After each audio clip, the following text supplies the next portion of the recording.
Assalamualaikum warahmatullahi wabarakatuh. Saya Trime Wulandari dari kelas Perbankan Syariah D ingin mereview jurnal teknologi ATM. Yang pertama yaitu perlindungan konsumen. Pengertian perlindungan konsumen menurut Undang-Undang Perlindungan Konsumen Nomor 8 Tahun 1999 UU PK, konsumen adalah setiap orang memakai barang atau jasa yang tersedia dalam masyarakat, baik bagi diri sendiri, keluarga, orang lain maupun makhluk hidup lain dan tidak untuk diperdagangkan. Perlindungan hidup lain dan tidak untuk diperdagangkan. Perlindungan konsumen menurut pasal 1 angka 1 Undang-Undang Nomor 8 Tahun 1999 tentang perlindungan konsumen adalah segala upaya yang menjamin adanya kepastian hukum untuk memberikan perlindungan kepada konsumen. Rumusan pengertian perlindungan konsumen yang terdapat dalam pasal 1 angka 1 UU PK telah memberikan cukup kejelasan. Kalimat yang menyatakan segala upaya yang menjamin adanya kepastian hukum diharapkan sebagai benteng untuk meniadakan tindakan sewenang-wenang yang merugikan pelaku usahanya demi kepentingan perlindungan konsumen. Perlindungan atas kepentingan ini diperlukan karena konsumen pada umumnya berada di pihak yang lemah dan dirugikan. Selanjutnya yaitu pengertian bank. Bank adalah lembaga keuangan yang menjadi tempat bagi perseorangan, badan-badan usaha swasta, badan-badan usaha milik negara, bahkan lembaga-lembaga pemerintah untuk menyimpan dana yang dimiliki.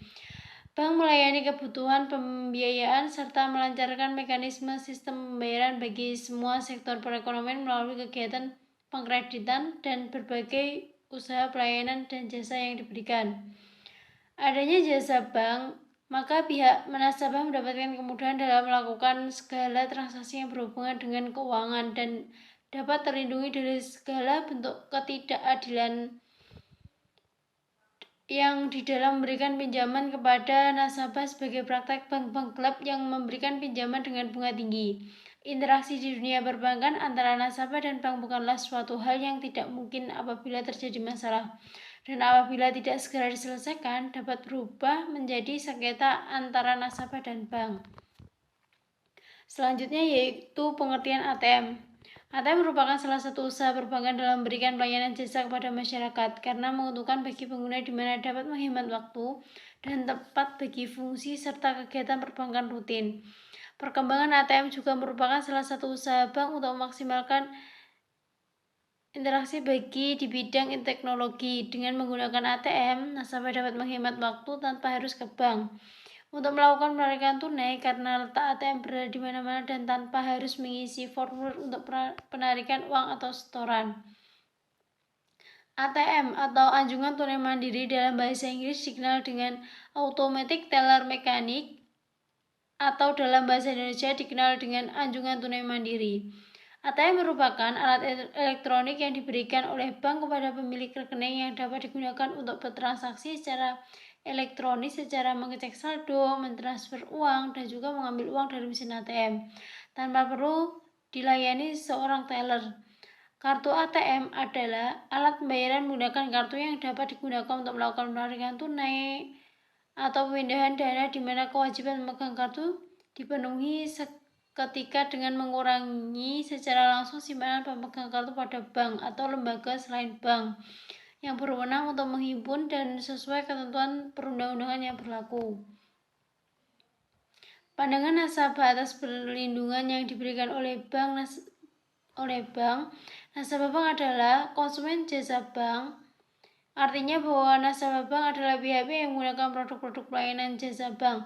Dengan kedudukan sebagai konsumen, posisi antara bank adalah berlawanan dan nasabah bank merasa perlu mendapatkan perlindungan hukum yang memberikan rasa aman dalam menggunakan pelayanan jasa yang diberikan oleh bank seperti anjungan tunai mandiri atau ATM dalam hal perizinan mengenai ATM yang telah disepakati dan bank bertindak sebagai produsen.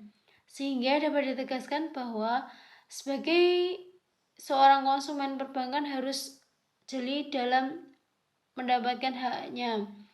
Menurut Yipto Raharjo, perlindungan hukum bagi nasabah bermakna hukum melindungi kepentingan seseorang dengan cara mengalokasikan suatu kekuasaan kepada untuk bertindak dalam rangka kepentingan tersebut. Pengalokasian kekuasaan ini dilakukan secara terukur, dalam arti ditentukan keluasan dan kedalamannya. Kekuasaan yang demikian itulah yang disebut dengan hak. Dengan demikian, tidak setiap kekuasaan dalam masyarakat itu bisa disebut sebagai hak, melainkan hanya kekuasaan tertentu saja, yaitu yang diberikan oleh hukum kepada seseorang. Tanggapan saya mengenai jurnal yang saya sudah review, yaitu yang pertama, bank melakukan kewajibannya sebagai pelaku usaha, yaitu melindungi hak konsumen meskipun melalui proses yang cukup rumit bagi nasabah. Tetapi apabila terdapat kesalahan yang dilakukan oleh konsumen sendiri, pihak bank tidak bertanggung jawab. Nasabah juga mengatakan bahwa pelayanan bank sudah cukup baik dalam menanggapi keluhan yang diajukan nasabah, walaupun nasabah masih merasa diposisikan dengan lemah dikarenakan posisi bank lebih dominan. Bank sebagai pelaku usaha sudah memenuhi salah satu hak konsumen yang terdapat dalam pasal 4 ayat 4 Undang-Undang Nomor 8 Tahun 1999 tentang perlindungan konsumen, yaitu hak untuk didengar pendapat dan keluhannya atas barang atau jasa yang digunakan. Hal ini dapat dipenuhi oleh pelaku usaha apabila ada kesadaran dari konsumen yang menuntut haknya. Oleh dari itu, kesadaran hukum konsumen juga sangat perlu ditumbuhkan agar terciptanya perlindungan konsumen yang sesuai dengan Undang-Undang Perlindungan Konsumen, karena faktor yang menghambat penegakan hukum perlindungan konsumen adalah kesadaran konsumen untuk membela, melindungi, dan menuntut haknya.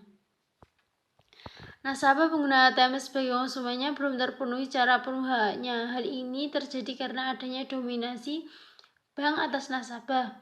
Bank akan mengganti kerugian nasabah apabila diakibatkan oleh kesalahan bank itu sendiri. Tetapi bila karena kesalahan nasabah, maka pihak bank tidak akan mengganti. Nasabah diberikan layanan ATM untuk memproduksi oleh perbankan untuk memudahkan transaksi yang dilakukan nasabah, sementara bank tidak mengetahui apakah nasabah dapat menjaga kerahasiaan data mereka, dan kurangnya kesadaran nasabah atas hak-hak yang harus dipenuhi. Jadi, kurangnya kesadaran nasabah dan dominannya kedudukan bank inilah yang menimbulkan perlindungan nasabah pengguna ATM tidak terlindungi. Apabila kelak nasabah pengguna ATM merasa dirugikan, maka bank tersebut dinyatakan gagal dan para nasabah mempunyai perlindungan hukum bagi dirinya dan menuntut ganti kerugian. Pemerintah sudah mengatur jelas dengan adanya peraturan yang dikeluarkan oleh Bank Indonesia sebagai bank pengawas yang melindungi nasabah, dan adanya lembaga yang dapat membantu nasabah dalam pengaduan konsumen. Terima kasih. Sekian review jurnal teknologi ATM dari saya. Apabila ada salah, saya mohon maaf. Selanjutnya ada